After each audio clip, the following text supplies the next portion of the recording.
we have lot to revise and we have only 2 hours left. So first of all, sit down. We started our topic of marketing with need, want and demand.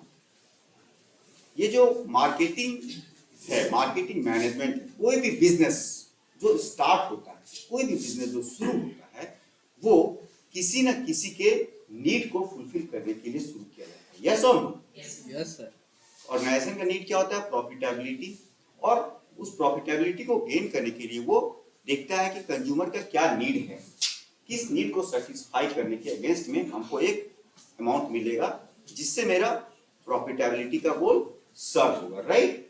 तो basically कुछ need जो है वो है, that is universal. Needs are the basic human requirements. Basically needs क्या है? वो एक बेसिक ह्यूमन रिक्वायरमेंट जो है उसको बोलते हैं। फिर they are essential for survival basically, ठीक है? जैसे फूड है, क्लोथ है, शेल्टर है, लव, सिक्योरिटी, सेल्फ स्टीम, है ना? ये सब नीड है अकॉर्डिंग टू मैस्लो। मैस्लो ने रिसर्च किया, उन्होंने पता किया कि भाई ये सब जो नीड है हर ह्यूमन बीइंग का होता है। सबसे पहला जो बेसिक नीड आता है आदमी का वो है food, shelter and basically food and shelter and clothing. वो जब फुलफिल हो जाता है लोगों का तो उसके बाद उसको लव एंड बिलोंगिंगनेस का नीड आता है, ठीक है? सोशल सिक्योरिटी का नीड आता है उसको। फिर सोशल सिक्योरिटी उसको मिल गया, अभी उसको लगता है कि I should be accepted by people, I should be loved by people. वो लव भी उसको मिल गया, अभी उसको उसी के लिए सब कुछ करता है। मोटिवेशन, कोई भी काम आदमी क्यों करता है, ठीक है? उसके बाद उसका सेल्फ एस्टीम नीड होता है, उसके बाद उसका सेल्फ एक्चुअलाइजेशन नीड होता है, जिसमें वो towards humanity, towards social welfare वो काम करता है, ठीक है? तो ये सब, इसके अलावे इंटरटेनमेंट हमारा नीड है, कन्वीनियंस हमारा नीड है, टाइम सेविंग नीड है, एजुकेशन नीड है, ये सब हमारे नीड्स हैं। तो मार्केटर नीड्स को आइडेंटिफाई करता है। Technology, to get updated by technology, that is also a need. ये सब तरह का नीड हमने देखा। उसके बाद हमने दो तरीके से कैरेक्टराइज किया, हेडोनिक और उसमें यूटिलिटेरियन। यूटिलिटेरियन में जो हमारा डेली नीड आता है, जो हमारा बेसिक रिक्वायरमेंट है हमारा, उसको यूटिलिटेरियन नीड बोलते हैं। हेडोनिक नीड में जो हमारे इमोशनल है ना, इमोशंस को हमको सेटिस्फाई करने के लिए जो हमारा नीड, जो हमारा साइकोलॉजिकल एस्पेक्ट्स को फुलफिल करता है, उसको हेडोनिक नीड बोलते हैं बेसिकली। हेडोनिक नीड में अब हमने एग्जांपल के साथ देखा था कि यूटिलिटेरियन नीड में ग्रोसरी आइटम्स आता है, गैस आता है, डेली यूज का चीज सामान आता है।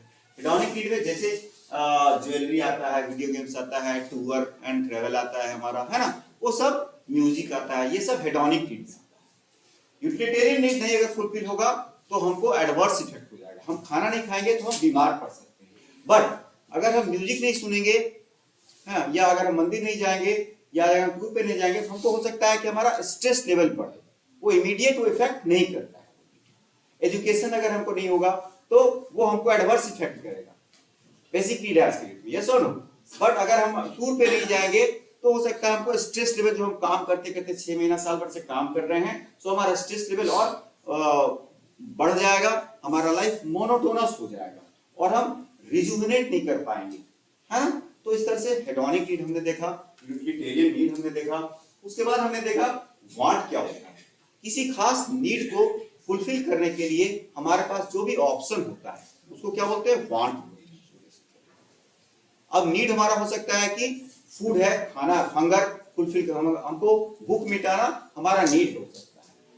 वांट हो सकता है हम रोटी से भूख मिटा सकते हैं, हम पराठा से भूख मिटा सकते हैं, हम इडली से भूख मिटा सकते हैं, हम बिरयानी से भूख मिटा सकते हैं, हम पिज्जा से भूख मिटा सकते हैं।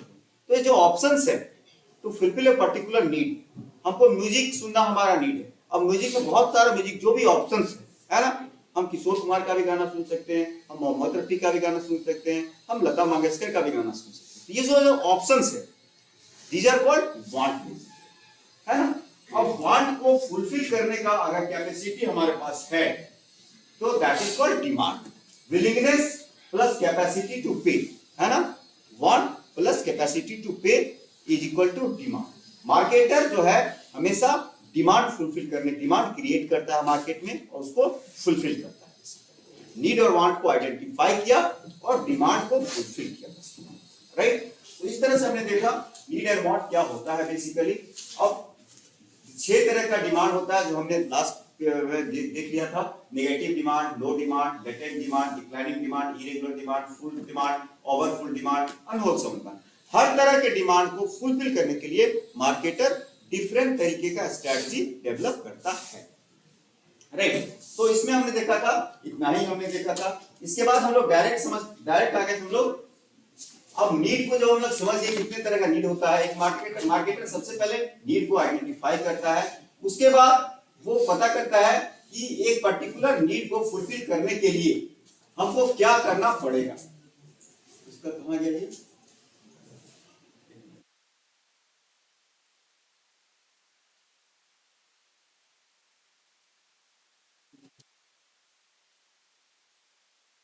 फिर हमने देखा मार्केटिंग को कैसे डिफाइन किया जा सकता है, राइट। मार्केटिंग को हर लोगों ने अलग अलग तरीके से डिफाइन किया है। बेसिकली हम मार्केटिंग को 4 तरीके से डिफाइन करने का कोशिश किए हैं, ताकि एक ही बात है, चारों में एक ही बात को 4 तरीके से कहा गया है। सिंपल है, इसमें कोई भी अलग नहीं है। Marketing is a mix of 4 P's। अब उसी को 4P को 4 तरीके से बोला गया है। पहला है डेफिनेशन में, marketing is typically seen as the task of creating, promoting and delivering.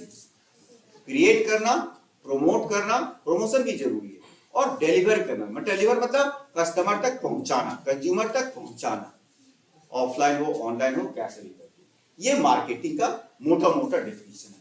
इसी को थोड़ा सा डीप में हम जाते हैं और हम फिलिप कॉटलर का डेफिनेशन देखते हैं, तो हमको पता लगता है कि मार्केटिंग एक प्रोसेस है सोशल इवोल्यूशन का, जो तुम बोला था उसमें, है ना। Marketing is a process of social evolution wherein a customer identifies a marketer identifies the needs and wants of the customer or individuals or groups and obtain और प्राप्त करता है what they need and want through कैसे, creating, है ना, फिर से creating, offering and freely exchanging ideas, goods and services। Ancient time से ही मार्केटिंग होता चला रहा है। जो हमारे सेलर्स थे, जैसे वास्को डी गामा, जो पहले में एक कंट्री का सामान उठाते थे, दूसरे कंट्री में लाते थे, वहां पर उस नीड को आइडेंटिफाई किया, वहां उसने बेचा। जब करेंसी नहीं भी था तो अगेंस्ट गोल्ड और जो भी ज्वेलरी था, वो उसको बार्टर सिस्टम के द्वारा वहां से फिर खरीदते थे, और फिर वो दूसरी कंट्री में चले जाते थे, वहां वो लोग उस चीज को फिर दे करके, इसी तरह से पूरा वर्ल्ड वाइड में सामान का आदान प्रदान शुरू हुआ, एक्सपोर्ट इंपोर्ट। इसी में हमने देखा था 5 तरह का कंसेप्ट होता है। अब इसी को अमेरिकन मार्केटिंग एसोसिएशन ने भी एक्सप्लेन किया है। उन्होंने कहा है कि marketing management is the process. Marketing management क्या है? एक प्रोसेस। किस चीज का प्रोसेस है? कंसेप्शन, प्लानिंग और एग्जीक्यूटिंग का। प्लान करना और उसको रोल आउट करना, एग्जीक्यूट करना। किस चीज का? कंसेप्शन। कंसेप्शन मतलब आइडिया जनरेशन, है ना, नीड एंड वांट को आइडेंटिफाई करते हुए एक आइडिया डेवलप करना, उस आइडिया से एक प्रोडक्ट बनाना, है ना। आइडिया को एक कंसेप्ट का फॉर्म देना और कंसेप्ट से एक प्रोडक्ट का मैन्युफैक्चरिंग करना है, प्रोडक्ट को बनाना, और उस प्रोडक्ट का फिर प्राइसिंग करना, प्रमोशन करना, डिस्ट्रीब्यूशन करना, है ना, आइडिया गुड्स एंड सर्विसेज का, ताकि कस्टमर को ऐसा एक्सचेंज क्रिएट हो जिससे कंज्यूमर को भी फायदा हो और बिजनेस को भी। ये हम समझे थे। फिर इसी को और एक तरीके से हमने देखा कि marketing is the task of identifying need gap and fulfilling the demand, है ना। अब एक शॉप कोई मार्केटर बना रहा है, तो क्या दूसरा शॉप नहीं बनेगा? एक बाइक चल रहा है, हीरो होंडा ने एक बाइक बनाया, तो क्या फिर दूसरा बाइक नहीं आता है? कैसे आता है? एक बाइक चल रहा है। अब कंज्यूमर बिहेवियर ऐसा है कि जब भी कंज्यूमर को एक चीज मिल जाता है, ये हमारा ह्यूमन माइंड है, किसी भी कंज्यूमर को एक प्रोडक्ट, एक नीड जब उसका सेटिस्फाई हो जाता है, तो उसके अंदर एक फिर नया उसके प्रेफरेंस उसका डेवलप हो जाता है। तो वो जो नया फिर गैप डेवलप हुआ, जैसे 150 सीसी का बाइक को चला रहा है, कुछ दिन चलाया, अब उसको लगता है कि काश 200 सीसी का बाइक होता हमारे पास। ये जो गैप डेवलप हुआ, मार्केटर का काम है इस गैप को आइडेंटिफाई करना और उसके हिसाब से फिर, है ना, एक नया प्रोडक्ट बनाना, उस गैप को आइडेंटिफाई करके प्रोडक्ट बना, उससे फिर डिमांड को फुलफिल करना। This is also called marketing. अब हम समझते हैं कि मार्केटिंग का हम सबको एक अच्छा खासा कंसेप्ट डेवलप हमारे माइंड में हो गया होगा। तो पहले हमने सबसे पहले डिफाइन किया, इसी में हमने टाटा साल्ट का एग्जांपल दिया था, फिर हमने सर्फ एक्सेल का भी एग्जांपल दिया था, तो ग्रीन बार का एग्जांपल दिया था, बहुत सारे एग्जांपल है, मैगी का भी एग्जांपल है। तो इस तरह से हमने देखा कि कैसे मार्केटर्स नीड गैप आइडेंटिफाई करते हैं मार्केट में और डिमांड को फुलफिल करते हैं। फिर हमने देखा कि इतने तरह के चीजों का जो हम बोलते हैं प्रोडक्ट्स, तो प्रोडक्ट्स में क्या क्या चीज आता है। प्रोडक्ट में आता है हमारा क्या है ना, गुड्स आता है, सर्विसेज आता है, आइडियाज आता है ना, फिर हमारा पीपल आता है, प्लेस आता है, प्रॉपर्टी आता है, ऑर्गेनाइजेशन होता है, सबका मार्केटिंग होता है ना। उसके बाद एक्सपीरियंस का मार्केटिंग होता है, इवेंट्स का मार्केटिंग होता है, इंफॉर्मेशन का मार्केटिंग, राइट। सबको समझ में आ रहा है ये चीज। तो इतने तरह का आइडेंटिटी जिसको बोला जाता है, जो उसके अंदर प्रोडक्ट जो बोलते हैं, प्रोडक्ट में सारा चीज है, right. They are called market offerings और मार्केटिंग एंटिटी। इस तरह से हमने देखा कि मार्केटिंग को कैसे डिफाइन किया जाता है। उसके बाद हम लोग सीधे चले आए, उसके बाद हम लोग देखे कि कंसेप्ट्स ऑफ मार्केटिंग क्या होता है। कंसेप्ट्स ऑफ मार्केटिंग में क्या देखा हमने, कंसेप्ट्स ऑफ मार्केटिंग जस्ट हम बहुत क्विकली हम ले जा रहे हैं। कंसेप्ट्स ऑफ मार्केटिंग में हमने देखा था कितना तरह का मार्केटिंग कंसेप्ट होता है। सबसे शुरुआत से हुआ था सबसे पहले प्रोडक्शन कंसेप्ट। प्रोडक्शन कंसेप्ट में हम देखे थे कि जो चीज वाइडली अवेलेबल होगा, जो चीज वाइडली अवेलेबल होगा उसी को लोग खरीदेगा। वो ये समय ऐसा था जब करेंसी नहीं था, लोगों के पास प्रोडक्ट्स ज्यादा प्रोडक्ट्स अवेलेबल नहीं थे,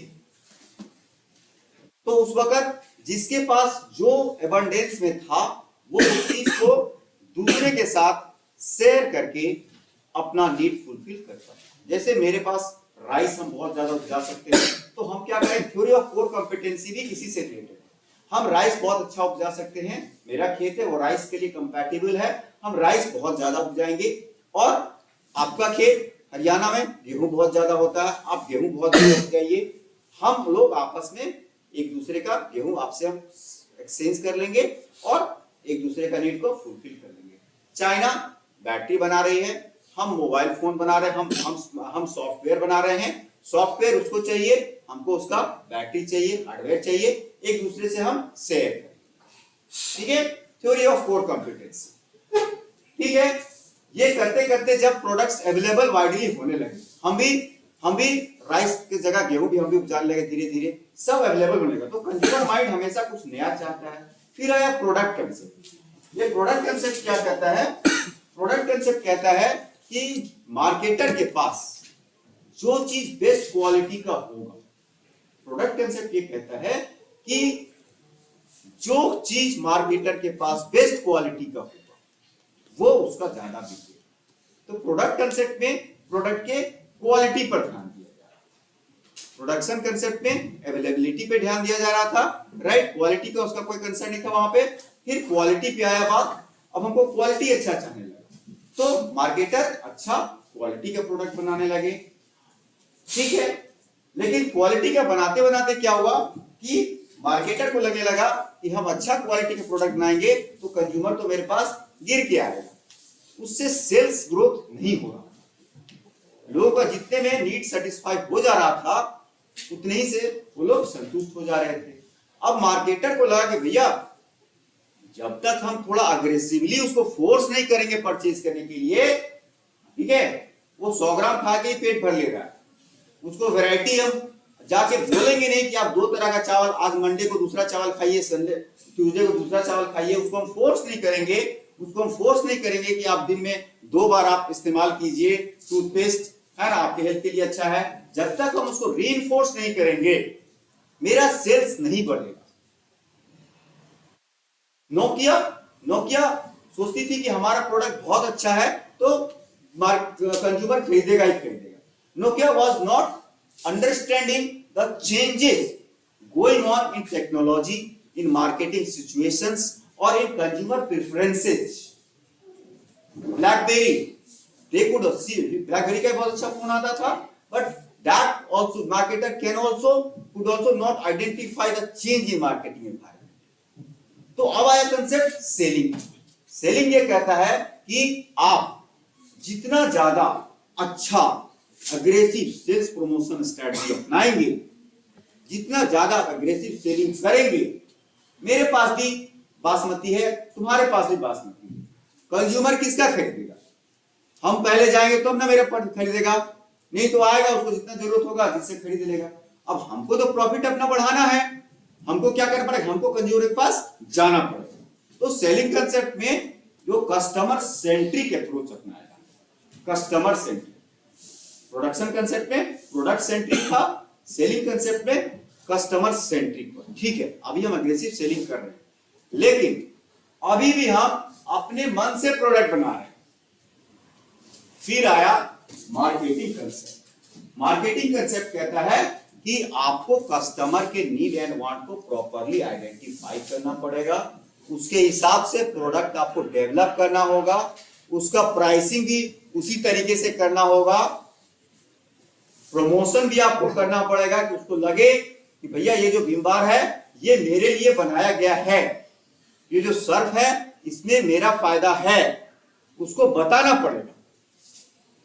जब तक आप उसको उसका नीड को आइडेंटिफाई नहीं कराएंगे अपना मार्केटिंग कम्युनिकेशन से, है ना, advertising, sales promotion, branding, all effort से जब तक आप उसको नहीं आप कन्विंस कराएंगे, और availability 4 P's of concept of marketing, product, price, promotion and placement, जब तक आप प्रॉपर नहीं करेंगे आपका प्रॉफिटेबिलिटी का गोल नहीं अचीव होगा।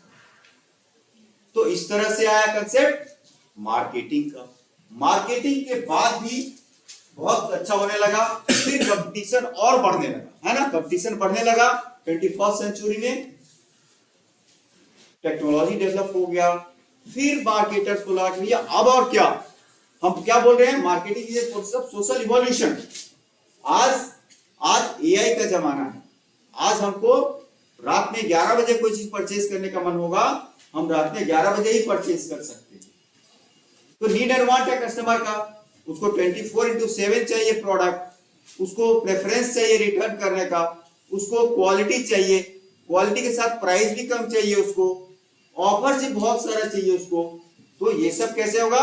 होलिस्टिक मार्केटिंग कंसेप्ट, जिसमें आपको कस्टमर के साथ अच्छा रिलेशनशिप मेंटेन करना है, आपको इंटीग्रेटेड मार्केटिंग करना है, मतलब सारे डिपार्टमेंट को एकजुट होके कस्टमर के नीड एंड वांट को सेटिस्फाई करना, उसके प्रॉफिटेबिलिटी पे ध्यान देना, ये समझ में आया। फिर इंटरनल मार्केटिंग, वैसे ही हायरिंग करना, फिर एथिक्स हमारा अच्छा होना चाहिए, है ना, हमारा गोल जो होना चाहिए वो प्रॉफिटेबिलिटी का गोल होना चाहिए। तो इस तरह से हमने देखा कि होलिस्टिक मार्केटिंग कंसेप्ट होता क्या है। ठीक है, इसके बाद हम लोग नेक्स्ट यूनिट में चले गए थे। होलिस्टिक मार्केटिंग अभी बहुत ज्यादा एक्सप्लेन नहीं करेंगे, क्योंकि वो हम लोग समझ चुके हैं, हमको लगता है ना। 4 P's भी समझ ही गए होंगे, है ना। 4 P's just it's nothing, just let me take you through very speedily. Marketing mix क्या है? It consists of 4 P's of marketing basically. सबसे पहला P क्या होता है? Product mix. प्रोडक्ट मिक्स में क्या आता है? रविंदर पढ़ो तो प्रोडक्ट मिक्स में क्या आता है? Quality, design, features, color, brand name, packaging, SKU, pack size, service, warranties, returns. है ना? तो इतने तरीके से मार्केटर्स अपने प्रोडक्ट को कंपटीटर से डिफरेंशिएट कर सकता है, राइट। प्रोडक्ट मिक्स इसमें आता है प्रोडक्ट का वैरायटी, उसका क्वालिटी, उसका डिजाइन, उसका फीचर, उसका colour, brand name, packaging, pack size जिसको एसकेयू बोलते हैं, स्टॉक कीपिंग यूनिट बोलते हैं, services, warranties and returns, right. Product mix अलग है, मार्केटिंग मिक्स अलग है। मार्केटिंग मिक्स में प्रोडक्ट मिक्स आता है, ठीक है। इसके बाद हम आता है दूसरा प्रोडक्ट क्या है कि प्राइस। प्राइस में प्राइस लिस्ट प्राइस क्या होता है, डिस्काउंट क्या होता है, coupon, allowances, payment period, credit terms, ये सब प्राइसिंग में आता है। फिर आता है हमारा प्रमोशन। प्रमोशन में सेल्स प्रमोशन आता है ना, sales promotion, advertising, sales force, public relation, direct marketing, social media marketing, digital marketing, all this things come under promotional mix, branding, right. अब चौथा क्या है? प्लेसमेंट। प्लेसमेंट मतलब कितने तरीके से हम कस्टमर तक पहुंच सकते हैं। सप्लाई चेन मैनेजमेंट है ना, channels, area coverage, assortments, locations, inventory है ना, transportation, logistics, everything comes under placement part, right. तो इस तरह से हमने देखा कि फोर्थ पीस ऑफ मार्केटिंग क्या है।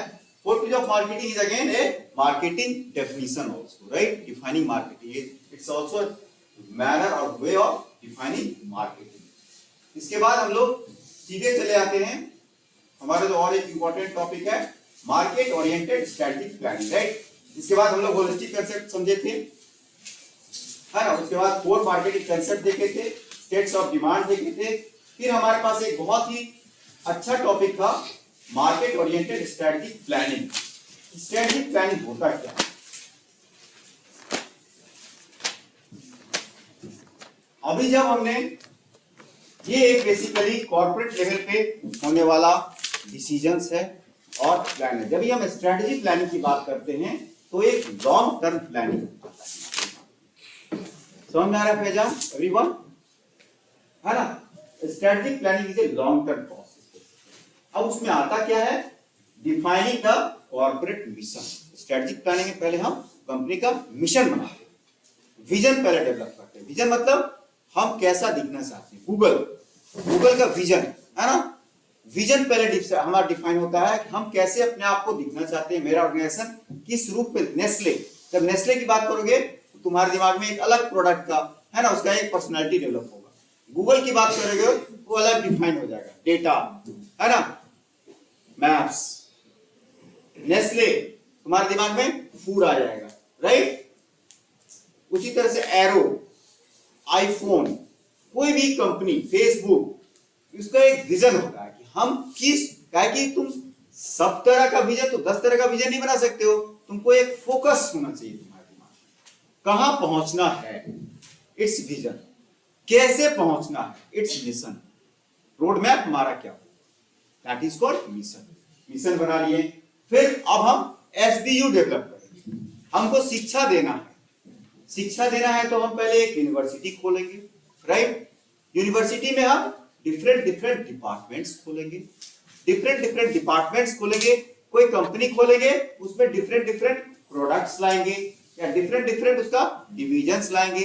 जैसे टाटा का टाटा स्टील है, टाटा मोटर्स है ना, टाटा कंसल्टेंसी सर्विस है, उसका बिग बास्केट उसी का है ना, बिग बास्केट है उसका।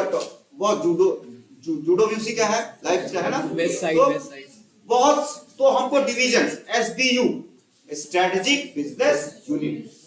जैसे एनएसयू में क्या है, एमबीए है ना, डिपार्टमेंट ऑफ मैनेजमेंट है, डिपार्टमेंट ऑफ एजुकेशन है, डिपार्टमेंट ऑफ मास कम्युनिकेशन है, डिपार्टमेंट ऑफ फार्मेसी है ना, डिपार्टमेंट ऑफ नर्सिंग है। ये सब क्या है, एसबीयू।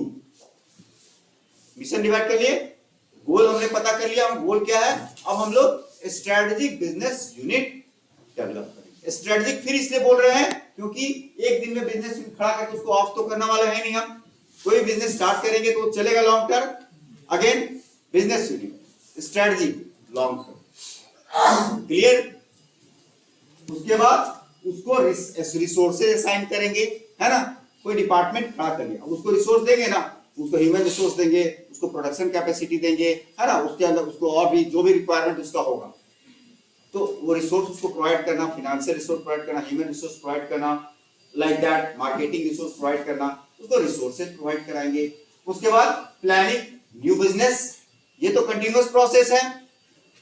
एक बिजनेस चला है, 5 साल 7 साल चला, 10 साल चला, वो बिजनेस का लाइफस्टाइल, बिजनेस का भी लाइफस्टाइल होता है, right. 2G mobile phone, calculator, xerox machine, वो सब डाउनसाइज किया, है ना। अब ऑल्टो, छोटा कार, स्मॉल कार का मार्केट इतना बड़ा नहीं है, तो मिड सेगमेंट का है ना, वो ग्रोथ पे जा रहा है। तो हमको जो ओल्ड बिजनेस है उसको डाउनसाइज करना और फिर न्यू बिजनेस को अपग्रेड। ये सारा जो प्रोसेस है, this is called what, strategic plan, right. हम ज्यादा इसमें डीप नहीं जा रहे हैं, उसी को हमने यहाँ पे एक्सप्लेन किया हुआ था सब में, है ना। Market oriented strategic planning is the managerial process of developing and maintaining A viable fit between organisations objective, skill and resources and its changing marketing opportunity. The aim of strategic planning is to shape the company's business and products so that they yield target profits and growth. ये definition एकदम याद रखना है तुम लोग को, है ना। इसी को हमने डिफरेंट डिफरेंट तरीके से बताया है। अब ज्यादा आगे हम नहीं जाते हैं, हम सीधे आ जाते हैं अपने नेक्स्ट बहुत ही इंटरेस्टिंग टॉपिक पे, एंड दैट इज, है ना, and that is what, that is BCG matrix. इसको हमने अलग से, इसके लिए अलग से डेडिकेटेड पीपीटी बनाया हुआ है।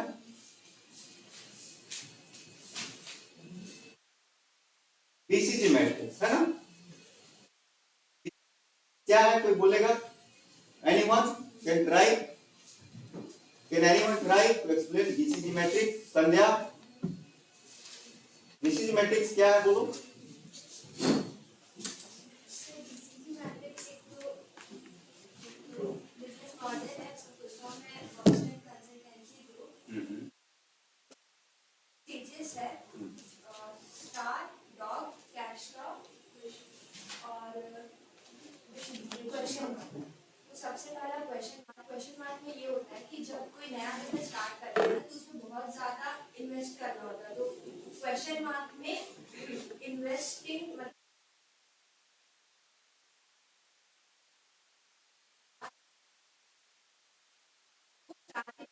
Good.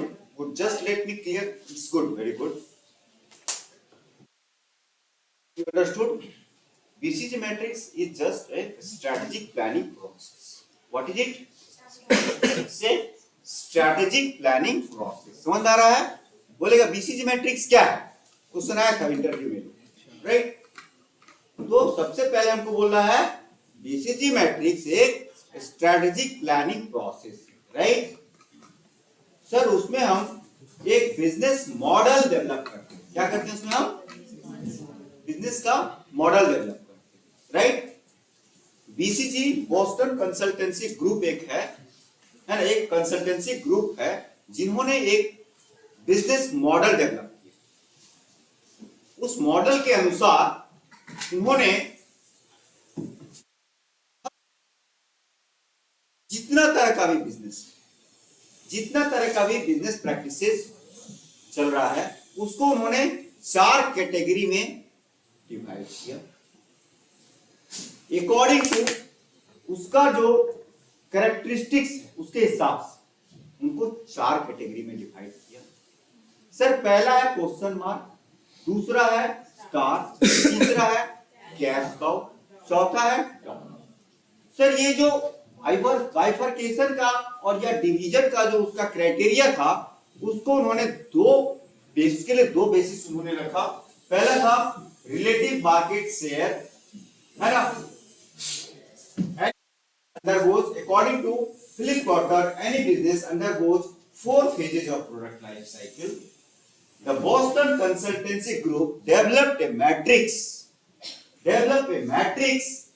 popularized growth share matrix, growth and market share, एक मार्केट का ग्रोथ और एक रिलेटिव मार्केट शेयर, इन दोनों क्राइटेरिया को ध्यान में रखते हुए एक बीसीजी ने, बोस्टन कंसल्टेंसी ग्रुप ने एक मैट्रिक्स बनाया। This matrix is divided into 4 cells, each indicating different type of business on the basis of 2 dimensions, one is relative market share and another is growth. ठीक है। अब sir basically जो star business है, सबसे पहला जो question mark business है, sir question mark उन्होंने ऐसे बिजनेस को क्वेश्चन मार्क में रखा, ऐसे बिजनेसेस को क्वेश्चन मार्क में रखा जिस प्रोडक्ट का, जिस बिजनेस का ग्रोथ रेट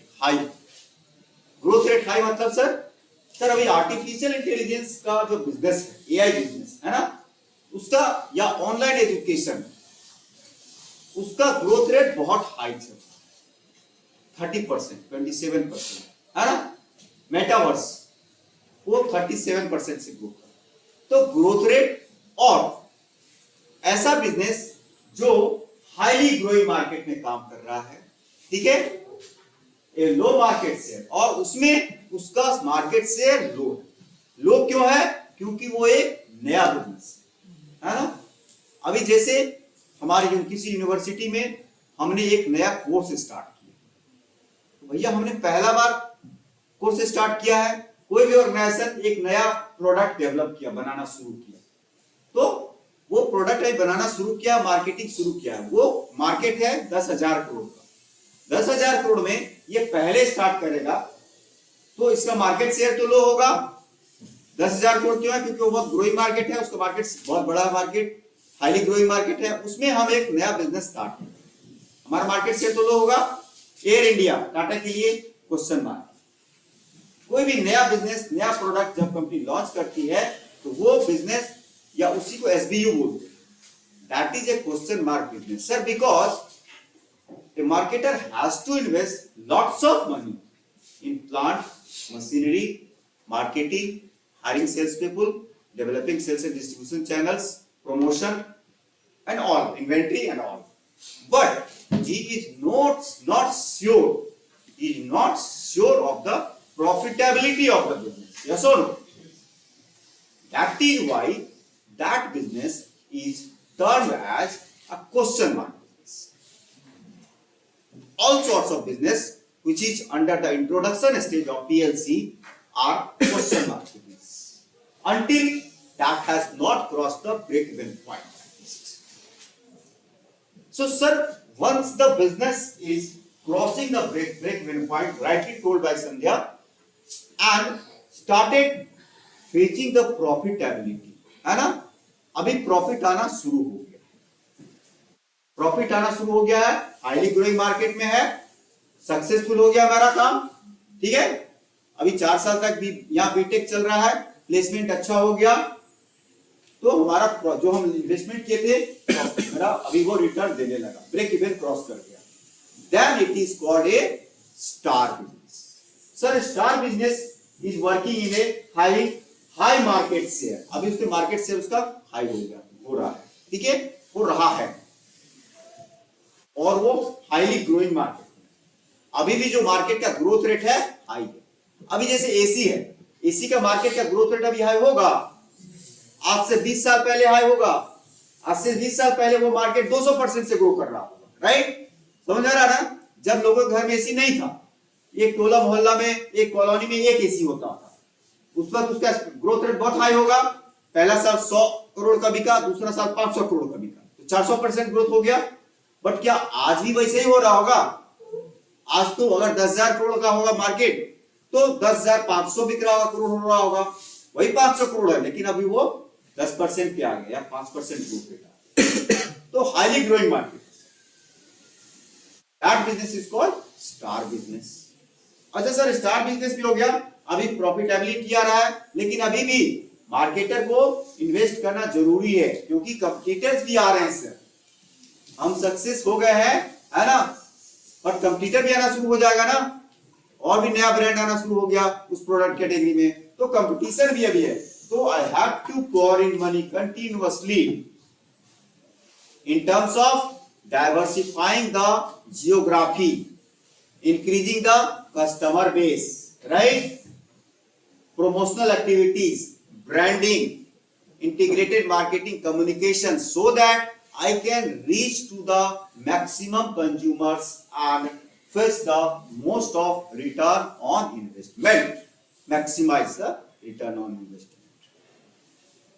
ठीक है सर, हम ये कर रहे हैं। अभी धीरे धीरे क्या होता है सर, किसी बिजनेस का भी एक लाइफ साइकिल होता है, धीरे धीरे, जैसे आज एयर कंडीशनर का मार्केट अभी स्टैग्नेंट हो गया है, इसी तरह बहुत सारे प्रोडक्ट्स का मार्केट स्टैग्नेंट हो जाता है, ग्रोथ रेट उसका कम हो जाता है।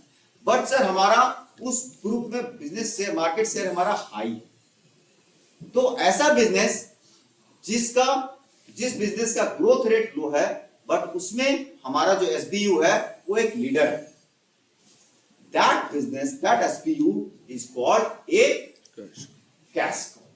सर, कैश काउ हम क्यों बोल रहे हैं? बिकॉज एक कैश काउ, अभी मार्केटिंग एफर्ट तो हमारा कम हो जाएगा क्योंकि बिजनेस ग्रो नहीं कर रहा है, प्रमोशन पे कम एफर्ट लगाएंगे क्योंकि हमने पूरा ऑप्टिमम एफर्ट लगा दिया था लीडर बनने के लिए, अभी और भी एफर्ट लगाएंगे तो काम नहीं करेगा। अब हम क्या करते हैं सर, हम अपना रिटर्न ऑन इन्वेस्ट बढ़ाने के लिए कॉस्ट कटिंग करते हैं। कॉस्ट कटिंग कैसे?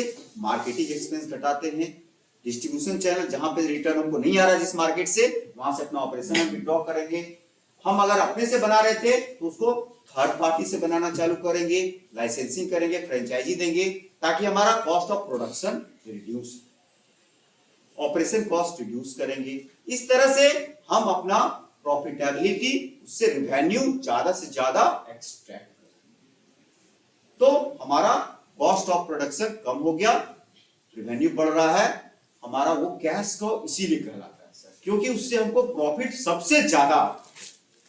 हमारे पास अगर 10 बिजनेस है, जो कैश का 2 है, 2 कैश का हमारा 10 एसबी, समझ गया, 10 एसबी में अगर 2 कैश का हो गया तो हमारा उससे हम बिजनेस ज्यादा से ज्यादा पैसा ला सकते हैं और फिर नया एक क्वेश्चन मार्क खड़ा कर सकते हैं।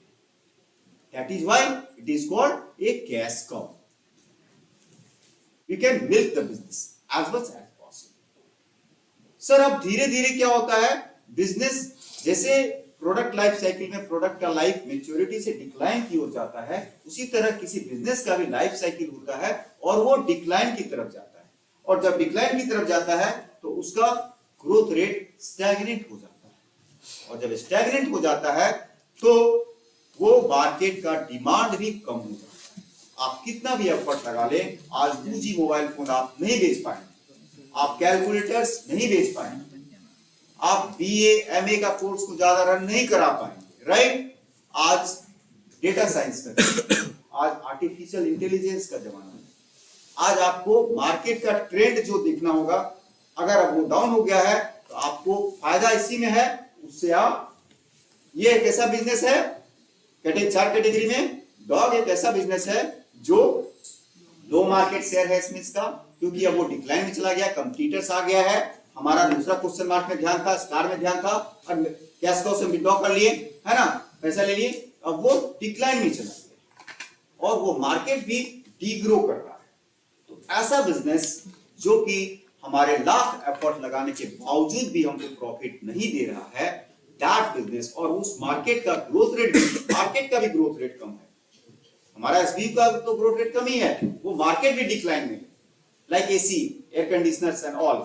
तो सर उस बिजनेस को हम लोग डॉग कहते हैं। कोई बिजनेस अगर क्वेश्चन मार्क से शुरू किया जाता है, करता है, और अगर लॉस होता है तो वो डॉग में भी जा सकता है और स्टार में भी जा सकता है। इस तरह से BCG ने, बॉस्टन कंसल्टेंसी ग्रुप ने हर बिजनेसेस को 4 कैटेगरी में डिवाइड किया, रिलेटिव मार्केट शेयर और मार्केट ग्रोथ। इसी को सर BCG मैट्रिक्स, समझ में आ रहा है, ऐसे एक्सप्लेन करना। BCG मैट्रिक्स क्या है? स्ट्रेटेजिक प्लानिंग प्रोसेस, जिसके तहत किसी भी बिजनेस को उन्होंने 4 भाग में, जो सेल्स नहीं, 4 पार्ट में, 4 पार्ट्स, 4 ग्रुप में डिवाइड किया जाता है बेस्ड ऑन द कैरेक्टरिस्टिक्स। चारों क्या है? पहला क्वेश्चन मार्क, दूसरा है ऐसे एक्सप्लेन कर देना है, दूसरा है स्टार, तीसरा है डॉग, कैश काउ, चौथा है डॉग। अब रिलेटिव शेयर और मार्केट ग्रोथ के बेसिस पे बिजनेस को 4 पार्ट में बांटा जाता है। तो इसी को अब उन्होंने, BCG ने, बॉस्टन कंसल्टेंसी ग्रुप ने हर तरह के, स्टार के लिए अलग स्ट्रेटजी बनाया, क्वेश्चन मार्क के लिए अलग स्ट्रेटजी बनाया, मार्केटिंग स्ट्रेटजी, कैश काउ के लिए अलग मार्केटिंग स्ट्रेटजी बनाया, डॉग के लिए अलग marketing. Dog is also a business, right. तो आज के डेट में BCG मैट्रिक्स का जो मॉडल है, बिजनेस मॉडल है ना, it's a business model and it's a strategic planning. ये वर्ल्ड वाइड हर ऑर्गेनाइजेशन में अडॉप्ट किया जा रहा है। I hope you could understand the topic clearly. बाकी हमारा 5-6 टॉपिक है, वो हम लोग नेक्स्ट क्लास में क्लियरली करेंगे। I hope you could understand the topic properly. समझ में आया सबको? रिवीजन अच्छा से हुआ? यस। अब कल हम लोग फोकस करेंगे, right, segmentation, targeting, positioning, branding, ठीक है, इस पर फोकस करेंगे, और प्राइसिंग स्ट्रेटजी। 5 हमारा टॉपिक रहेगा। कल का क्लास बहुत अहम होने वाला है, not only for your examination view point but to understand. Believe me, खत्म हो जाएगा एग्जामिनेशन, तुम लोग उसको पलट के नहीं देखने जा रहे, बट ये जो अभी तुम सुन रहे हो, ये तुम्हारे 6 सेंस में जा रहा है, 6 सेंस में, सब कॉन्शियस माइंड में जा रहा है। रैम एक होता है रोम, तो सब कॉन्शियस मतलब तुम्हारा रीड ओनली मेमोरी। वहां जब तुमको बहुत जरूरत पड़ेगा इस चीज का वो तो प्लीज क्लास को सुनना ध्यान से, तो ठीक है, मजा आएगा। एग्जामिनेशन तो अच्छा जाना ही है।